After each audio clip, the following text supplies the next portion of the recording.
Sir ನಮಸ್ತೆ. Sir ನಿಮ್ಮನ್ನ ನೋಡಿದ್ರೆ ನಿಮ್ಮ ಲೈಫೇ ವಿಷ್ಣುವರ್ಧನ್ ಅವರಿಗೆ ಅರ್ಪಣೆ ಮಾಡಿರಂಗೆ ಮಾಡಿದ್ದೀರಾ. ಸೊ ಅಷ್ಟೊಂದು ಆಸೆ ಏನಕ್ಕೆ? ಆ ಪುಣ್ಯಾತ್ಮ ಒಳ್ಳೆ ಮನುಷ್ಯ. ಓಕೆ, ಬಡವ್ರಿಗೆ ದಾನ ಮಾಡೋಣ, ಆಟ ಆಡೋರಿಗೆ ಇದು ಮಾಡೋಣ ಅಂಥ ಪುಣ್ಯಾತ್ಮ ನೀರನ್ನು ಹುಟ್ಟಲ್ಲ. ಓಕೆ, ಅಂಥ ಮನುಷ್ಯ ಹುಟ್ಟಲ್ಲ ಅಷ್ಟೇ. ಈ ಥರ ವಿಷಯಗಳೆಲ್ಲ ನಮ್ಮ ಥರ ಯಂಗ್ಸ್ಟರ್ಗೆ ಗೊತ್ತೇ ಆಗಲ್ಲ ಜಾಸ್ತಿ. ಸುಮಾರು ಜನಕ್ಕೆ ಗೊತ್ತಿಲ್ಲದವ್ರು ಮೂಡ್ರು ಅಷ್ಟೇ. ಅದು ಕರೆಕ್ಟೇ. ಅಂಥ ಪುಣ್ಯಾತ್ಮನ ಬಗ್ಗೆ ಅವ್ರು ಒಂದು ಇದು ಮಾಡಿದ ಆಸೆ ಮಾಡಿಲ್ಲ. ಓಕೆ, ಆ ಬಡೀ ಮಕ್ಕಳು ಅಲ್ಲಿ ಜಾಗ ಕೊಡದೆ ಇಲ್ಲಿ ಪಾಪ ಹುಡುಗರಲ್ಲಿ ಇದು ಮಾಡೋದು. ಅದು ನಾವು ಸ್ಟ್ರೈಕ್ ಮಾಡಿದ್ದು, ಇಲ್ಲೂ ಆಯ್ತಾ ಇರಲಿಲ್ಲ. ಬೆಂಗಳೂರಲ್ಲಿ ಕೊಡ್ಬೇಕು, ಅವರು ಅಲ್ಲೇ ಮಾಡಿದ್ದು ಪಾಪ. ಓಕೆ, ಅಭಿಮಾನಿಗಳು ಪಾಪ. ಅದು ಈಗ ಮೆರವಣಿಗೆ ಐತೆ, ಈಗ ಇದಕ್ಕೆ ಬರ್ತಡೆಗೆ ಓಕೆ, ಅದು ಮಾಡಲೇಬೇಕಂತ ಮಾಡ್ತಾವ್ರೆ ಪಾಪ. ನಿಮಗೆ ಏನೇನು ಕ್ಯಾರೆಕ್ಟರ್ ಇಷ್ಟ ಆಗುತ್ತೆ ಸೊ ವಿಷ್ಣುವರ್ಧನ್ ಅವ್ರದ್ದೆಲ್ಲ ನಮ್ದು ಅದೇ ಸ್ಟೈಲ್ ಅಪ್ಪಾಜಿ. ನನ್ನ ಜೀವನಾನೇ ಉಸಿರೇ ಅದು. ನನಗೆ 66 ವರ್ಷ ಈಗ. ಓಕೆ, ಎಷ್ಟು ವರ್ಷದಿಂದ ನೀವು? 25 ವರ್ಷದಿಂದ ಅಭಿಮಾನಿ. 25 ವರ್ಷದಿಂದ. ನಿಮಗೆ ಅವ್ರಲ್ಲಿ ಇಷ್ಟ ಆಗಿರೋ ಚಿತ್ರಗಳು ಯಾವುವು? ಎಲ್ಲ ಚಿತ್ರ ಇಷ್ಟ. ಅವ್ರು ಏನು ಸುಮ್ಮನೆ ನಿಂತ್ಕೊಂಡ್ರು ಇಷ್ಟ ನನಗೆ. ಓಕೆ, ಹಂಗೆ ನನ್ನ ಉಸಿರೇ ಅದು. ಗಾಡಿ ನೋಡಿದ್ರಲ್ಲ, ಅದೇ ಸಾಂಗ್, ಅದೇ ಇದು. ಈ ಜನ್ರೇಷನಲ್ಲಿ ಬಂದ್ಬಿಟ್ಟು ಈ ಥರ ಒಬ್ಬರು ಆ್ಯಕ್ಟರ್ ಬರೋಕ್ಕೆ ಸಾಧ್ಯ? ಬರೋಕ್ಕಾಗಲ್ಲ. ಹೌದಾ? ಅಂಥ ಪುಣ್ಯಾತ್ಮ ಹುಟ್ಟಲ್ಲ, ದೇವ್ರ ಸಮಾನ ಅವರು. ಯಾವುದಾದ್ರೂ ಒಂದೆರಡು ಡೈಲಾಗ್ ಹೇಳಿ ವಿಷ್ಣುವರ್ಧನ್ ಅವರು. ಈ ಕೈ ಕರ್ನಾಟಕ ಆಸ್ತಿ, ಈ ಕೈ 5 ಕೋಟಿ ಕನ್ನಡಿಗರ ಶಕ್ತಿ. ಒಂದು ಸಲ ಮುಷ್ಟಿ ಸೇರಿಸೋರ ಅಂದರೆ ಅವನು ಇಷ್ಟಿಲ್ಲೇ ಇರ್ತಿಲ್ಲ. ನೀನು ತೆಗಿಯಪ್ಪ ಈಗ ಫಸ್ಟಿಂದ ಕಟ್ ಮಾಡ್ಬಿಡಮ್ಮ. ಈಗ ಹೇಳಿ. ಕೈ 5 ಬೆರಳು ಮೇಲೆ 5 ಕೋಟಿ ಕನ್ನಡಿಗರ ಆಸ್ತಿ. ಒಂದು ಸಲ ಮುಷ್ಟಿ ಸೇರಿಸೋರ ಅಂದರೆ ಅವನು ಡಿಕ್ಷನರಿ ಇರೋನೇ ಇಲ್ಲ. Thank you sir. ಸರ್ ನೀವು ವಿಷ್ಣುವರ್ಧನ್ ಸರ್ ಸಪೋರ್ಟ? ಎಲ್ಲ ನಾವು ಫ್ಯಾಮಿಲಿ ಸರ್. ಎಲ್ಲ ಫ್ಯಾಮಿಲಿ ಕಾಂಜನೆ ಯಾರ ಬಗ್ಗೆ ಮಾತಾಡೋ ಹಂಗೆ ಮಾತಾಡೋ. ನೀವು ಮಾತಾಡಿ ಬಾಯ್.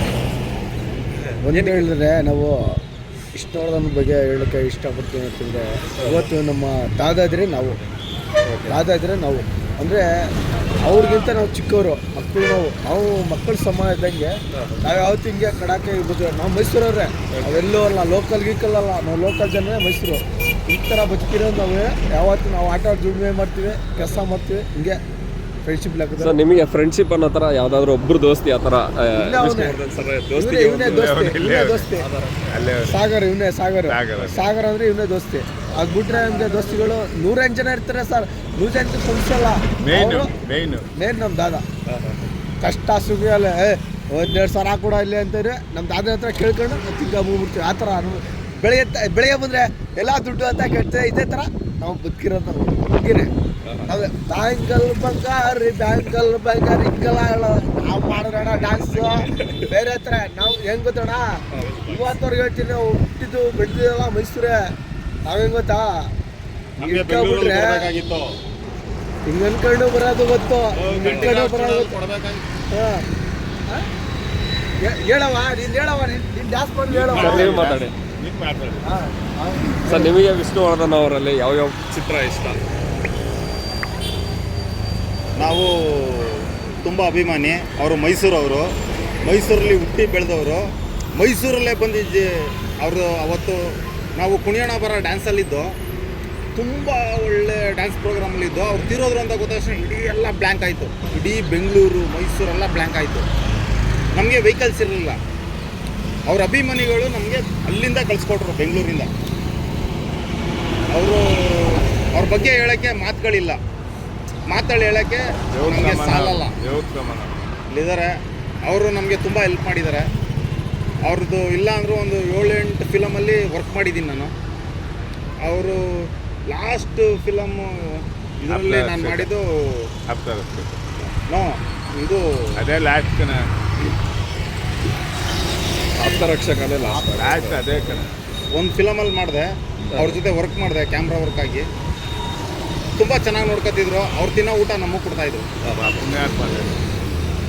ಆ ಹುಡುಗನ್ನ ಕರಿ ಅಂತ ಅಂದ್ಬಿಟ್ಟು ನಮಗೆ ಊಟ ಕೊಟ್ಟಿದ್ರು. ನಾವು ಯಾವತ್ತೂ ಇಲ್ಲಿಟ್ಟಿದ್ದೀವಿ. ಈಗ ಅವ್ರ ಚಿತ್ರದಲ್ಲಿ ಬಂದ್ಬಿಟ್ಟು ಕುಟುಂಬ ನೋಡಿ ಕಲಿಬೇಕಾಗಿರೋದಂತ ಇರುತ್ತೆ. ಅದು ಯಾವ ಚಿತ್ರ ಅಂತ ನಿಮಗೆ? ಯಜಮಾನ. ತುಂಬ ವಿಷಯ ಇದೆ. ಓಕೆ, ಯಜಮಾನ ಒಂದು ಸಲ ತುಂಬ ವಿಷಯ ಇದೆ. ಅವ್ರ ಬಗ್ಗೆ ಕಲಿಬೇಕಂದ್ರೆ ಫಿಲಮ್ ನೋಡಿ ಕಲಿಯೋದ್ರಿಂದ ವ್ಯಕ್ತಿ ನೋಡಿ ಕಲಿಬೇಕು. ಇನ್ನೊಂದು ಜನ್ಮ ಹತ್ಬೇಕು ನಾವು. ವ್ಯಕ್ತಿತ್ವ, ಅವ್ರದ್ದು ವ್ಯಕ್ತಿತ್ವ ಬಂದು ಹೆಂಗೆ ಅಂದರೆ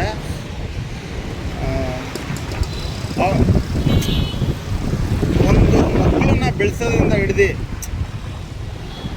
ಒಂದು ಸಂಸಾರ ಅನ್ನೋದನ್ನು ನೋಡೋದಕ್ಕಿಂತ ಸಂಸಾರದ ಯಾವುದು ಫಿಲಮ್ ಅದು ಸಂಸಾರ ಅಂತ ಒಂದು ಫಿಲಮ್ ಐತೆ ಅವ್ರದ್ದು. ಪ್ರತಿಯೊಂದು ವಿಷಯಗಳು ಬಂದು ತುಂಬ ಕೇಳಿ ಬದುಕೋ ಅಂತ ಎಷ್ಟೋ ಜನ ಬರ್ತಾರೆ ಅಣ್ಣ ತಮ್ಮದು ವಿಚಾರಗಳಿದೆ. ನಾವು ಸುಮ್ಮನೆ ಮಾತಾಡೋದಿಗೆ ಮಾತಿಗೆ ಅಂತ ಅಲ್ಲ, ಹೌದು. ಇಲ್ಲ ಪಾಪ. ಅದೆಲ್ಲ ಒಂದು ಒಳ್ಳೆ ವಿಷಯ. ಅವರ ನಮ್ಮ ಕರ್ನಾಟಕಕ್ಕೆ ಅಂತ ಎಷ್ಟು ಕೊಡುಗೆ ಸರ್ ನಿಮ್ಮ ಪ್ರಕಾರ? ಮಾಡಿದ್ದಾರೆ, ತುಂಬ ಮಾಡಿದ್ದಾರೆ. ಆದರೆ ಅದು ಹೊರಗಡೆ ಬರಕ್ಕೆ ಬಿಟ್ಟಿಲ್ಲ. ಹೇಳ್ಕೊಳ್ಳಲ್ಲ ಯಾವತ್ತು, ಸ್ನಾನ ಮಾಡಿದ್ರೆ ಯಾವತ್ತು ಹೇಳಿಲ್ಲ. ಯಾವತ್ತೂ ಅವರು ಮಾಡಿರೋದನ್ನ ಹೇಳಿಲ್ಲ ಅವರು. ಅದೇನೋ ಏನೋ ಒಂದು ಕೈ ಕಾಣಿಸ್ತಾ ಇದ್ದಾರದು, ಒಂದು ಕೈ ಕಾಣಿಸ್ತಾ ಇದ್ದಾರೆ, ಎರಡನೇ ಕೈ ಕಾಣಿಸ್ತಾ ಅವರು ಸ್ವಲ್ಪ